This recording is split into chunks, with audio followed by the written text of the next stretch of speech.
We've been managing European equity portfolios since 1985, becoming significant and I hope influential shareholders in some of Europe's best and most dynamic growth companies.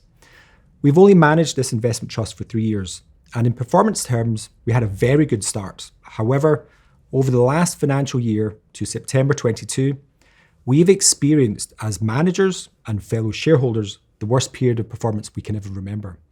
Therefore, it's worth giving a reminder of what we're trying to achieve, some reflections on recent events, and finally, an update on the portfolio and why we're becoming increasingly optimistic.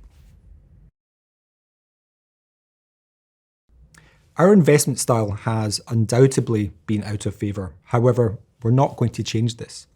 We are looking for 30 to 60 exceptional companies, some of which will be unlisted, run by entrepreneurs and families whom we trust. These companies typically grow faster than average, have low levels of debt, and the potential to at least double over a 5-year period. We're not going to make short-term bets on energy prices or inflation. We are looking for companies that, over the coming decades, have the potential to be much larger and more profitable than the market thinks. This means we are more interested in secular shifts in consumer behaviour, disruptive technologies, and cash-rich capital allocators. Not all of these investments will work out. However, by taking this long-term approach, it gives us the best chance of identifying a relatively small number of outliers that can create a lot of value for both society and our shareholders. What I just outlined will sound quite appealing to like-minded investors. However, the harsh reality is that over the past financial year, the company's net asset value fell by 40%, and because the discount also widened, its share price fell by 48%. This is just 1 year in isolation. However, when investors see numbers like this, the question normally asked is whether something is broken or changed with the original investment case. And if not, whether this is a good opportunity to buy in at a much lower valuation. And for the trust, we firmly believe it's the latter. There have been some companies in the portfolio where growth has normalised after benefiting from COVID-related tailwinds. These include food delivery companies like Delivery Hero and Just Eat Takeaway, online fashion marketplace Zalando, and online classifieds business Schibsted. For most of the portfolio, however, we think that operational progress has actually been pretty good. And if anything, prospects for increasing market share and profitability have improved.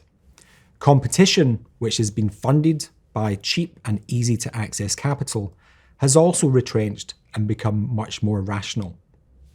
The main issue, though, has been the valuation reset that we've seen, particularly for growth or long-duration companies.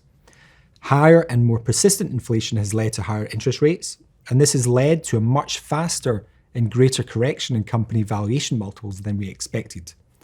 Now, it's incredibly difficult to know for sure what will happen over the next year or two, and while it doesn't drive our investment decisions, we think that it's more likely that inflation and interest rates will stabilise or fall from here.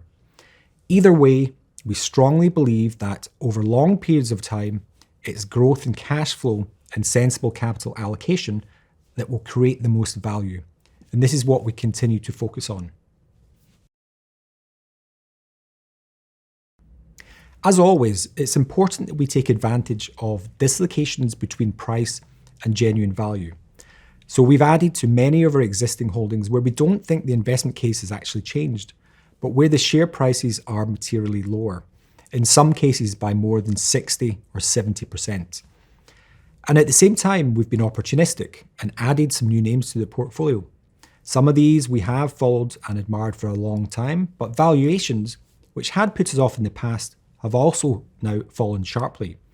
These include companies like CRISPR Therapeutics, which is using a gene editing platform to help cure diseases like sickle cell anemia, Evotech, which provides services to drug companies who want to outsource some of their research, and Nexans, a French cable manufacturer whose products help build a more efficient and greener electricity grid.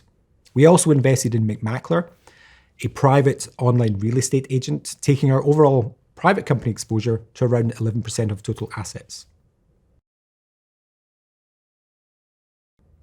We appreciate how difficult it is for investors and shareholders in the current environment. Asset prices have fallen, there's a cost of living crisis, and the economy is slowing. This doesn't mean it's a bad time to invest though.